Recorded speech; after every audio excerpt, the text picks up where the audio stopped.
Your silence after his rejection is killing him. The truth about dismissive avoidance. There's something haunting about silence, especially when it follows rejection.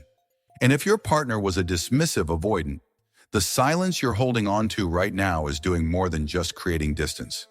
It's dismantling the very illusion of control he built around himself. See, dismissive avoidants don't fear your love. They fear their own vulnerability. And when you reached out, tried to get close, or opened your heart, he rejected it, maybe subtly, maybe brutally, but he did. And now you've stepped back. You've gone quiet. You're not chasing. And what he doesn't realize is that your silence isn't just absence, it's presence. A loud, echoing reminder that someone who once tried to love him has stopped knocking on the door he always claimed he wanted shut. But now that it's quiet, that silence is getting to him. Not because he's suddenly capable of loving fully, but because it threatens the one thing he values most, his emotional control. You see, dismissive avoidants build emotional walls like fortresses. They think they're protecting themselves from pain, chaos, neediness. But what they're really protecting themselves from is intimacy. Rejection is their defense mechanism. It's their go-to weapon. The moment they feel someone getting too close, they push away, not because they don't care, but because caring means exposure, and exposure is dangerous.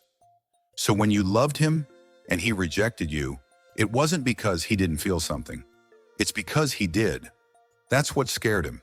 And now that you've gone silent, now that you've stopped reaching out, a subtle panic is beginning to rise in him. Not a dramatic emotional breakdown, but a slow, psychological unraveling. He's starting to wonder, did she really let go? Is she not coming back? Why isn't she trying again? And this mental loop, this silent uncertainty, it's eating him from the inside.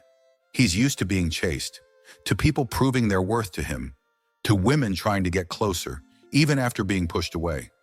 That's how he confirms his value, by seeing if you'll come back despite the rejection. But your silence, it breaks that script. It tells him something unfamiliar and deeply unsettling. You're no longer giving him that power. You're not begging. You're not arguing. You're not explaining. You're just gone. And for someone who uses emotional distance as protection, being met with even greater emotional detachment is terrifying. Your silence confronts him with a truth he's avoided for years, that love doesn't revolve around him, that people eventually leave when mistreated, and that control is an illusion. And while he may look calm on the outside, inside there's confusion, discomfort, and a quiet fear that maybe, just maybe, he messed up something real. This isn't about revenge. This isn't about playing games. Your silence is a boundary, not a weapon. But to someone who's never respected boundaries, who only feels safe when they have emotional leverage, your silence feels like punishment. And because he avoids his emotions, he doesn't know how to process the ache growing inside him.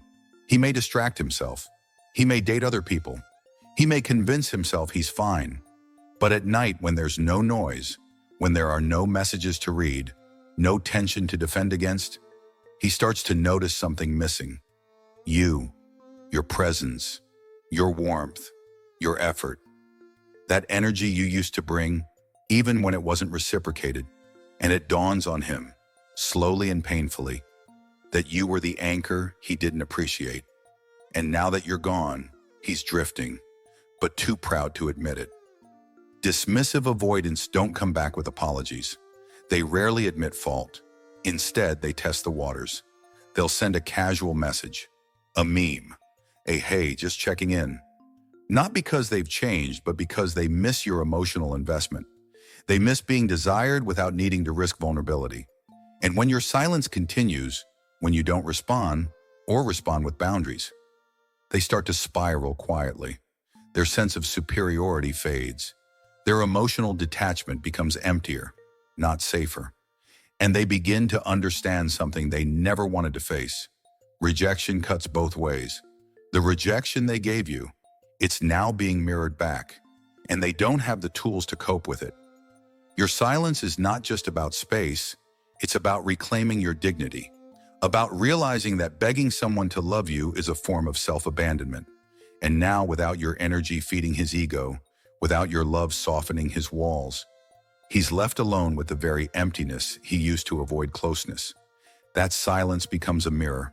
It reflects everything he's not ready to deal with. His fear of intimacy, his emotional wounds, his inability to connect.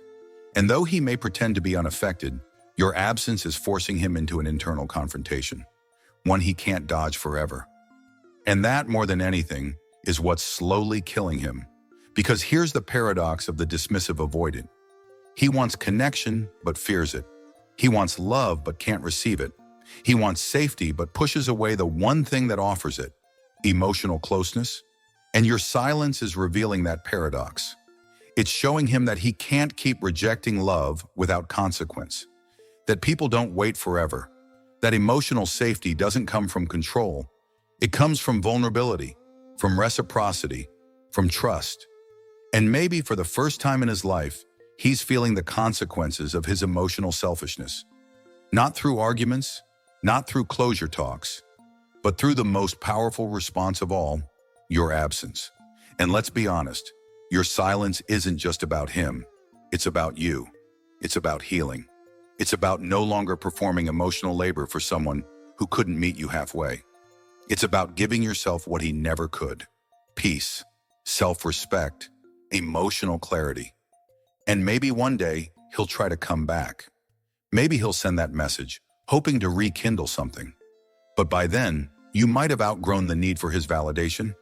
You might have found someone who doesn't flinch at closeness, someone who doesn't punish you for loving them, someone who doesn't crumble when faced with real connection. In the end, your silence is powerful because it's not just the absence of noise. It's the presence of self-worth. It's what happens when you stop chasing and start choosing.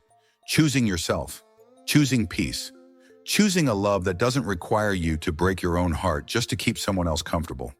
And while he sits in his emotional fortress, confused and quietly suffering, you'll be building something far more real: your healing, your strength, your future. So let the silence speak. It's saying everything he refused to hear when you were still talking. And now, without your voice to drown it out, he's finally hearing it, loud and clear. If this message spoke to something deep inside you, remember, you're not crazy for feeling the weight of silence or the sting of rejection. You're simply someone who gave love where it wasn't ready to be received. But your silence now isn't weakness, it's wisdom. If you found value in this video, give it a thumbs up, share it with someone who needs to hear it, and don't forget to subscribe for more insights into healing, love, and emotional strength. Until next time, protect your peace and let your silence speak volumes.